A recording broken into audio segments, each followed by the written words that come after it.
हम लिफ्ट करवा रहे थे, उठवा रहे थे, अब जो है वो हम उसको कह रहे हैं पेशेंट को कि आपने इस वेट को अपनी तरफ खींचना है।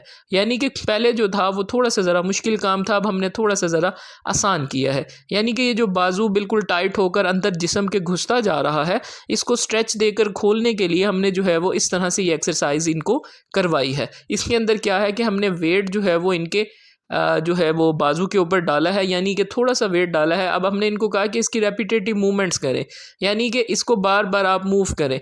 बार बार मूव करने से क्या होता है कि आपकी रेंज ऑफ मोशन एक्टिविटीज़ होती हैं। रेंज ऑफ मोशन ऐसी एक्टिविटीज़ होती हैं जिसके अंदर आप एक जो टिश्यू है वो अपनी जो नॉर्मल अलाइनमेंट में मूवमेंट करता है, या जो एक जोड़ है वो जिस तरह से हरकत करता है, हमने वो हरकत करवानी है। क्योंकि वो हरकत नहीं हो रही, उसके बाद सुपिनेशन प्रोनेशन मूवमेंट्स करवाते हैं, यानी कि आपके हाथ को सीधा घुमाना और उल्टा घुमाना। आपको ये मूवमेंट जो है ये बेसिकली आपकी फोर आर्म और रिस्ट पर होती हैं। इनको सुपिनेशन एंड प्रोनेशन मूवमेंट कहते हैं। अब ये मूवमेंट करने से क्या होगा कि जो बाजू एक हालत में है वो अब उस हालत से टूटना शुरू होगा। यानी कि देखिए इनकी कलाई यहाँ से काली हो गई है, स्ट्रेच अंदर की तरफ हाथ के फंसे होने की वजह से। अब वही हाथ जो है वो हमने कोशिश करनी है कि इनका खुले।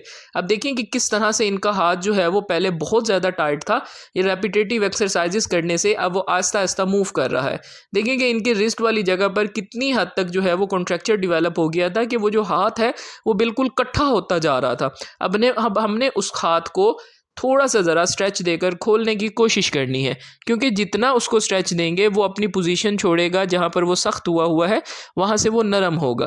बेसिकली इसी तरह आप भी जो एक स्ट्रोक पेशेंट हैं वो एफर्ट करते रहें, अपने बाजू और जिस्म को बेजान नहीं छोड़ना। तो आपने इस तरह से क्या है कि कोई हैंडल पकड़कर उसे आप रोटेट करें। अब हमने खुद इनको कुछ करवाई, उसके बाद इनको कहा कि आप करें। अभी देखें कि स्टार्ट में इनको प्रॉब्लम्स हो रही हैं, क्योंकि ये है कि हाथ जो है वो एक जगह पर पक्का हुआ है, अब उसको मूव करने में प्रॉब्लम होती है। तो इसलिए हमने अभी थोड़ी सी ज़रा इनको खुद से मूवमेंट्स करवाई।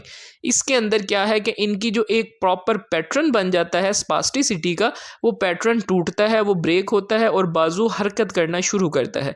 अब देखें कि अगर हम इनको इस तरह से खुद से स्ट्रेच दें तो उससे क्या होगा कि हमें बहुत ज़्यादा एफर्ट करनी पड़ेगी।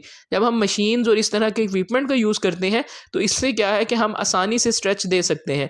अब देखिए उन्होंने उसको काबू पकड़ा हुआ है, हमने इनको कहा कि इसको ग्रिप करें और हम उस हैंडल को घुमा रहे हैं, जिससे क्या है कि इनके बाजू पर बहुत अच्छा स्ट्रेच पड़ रहा है।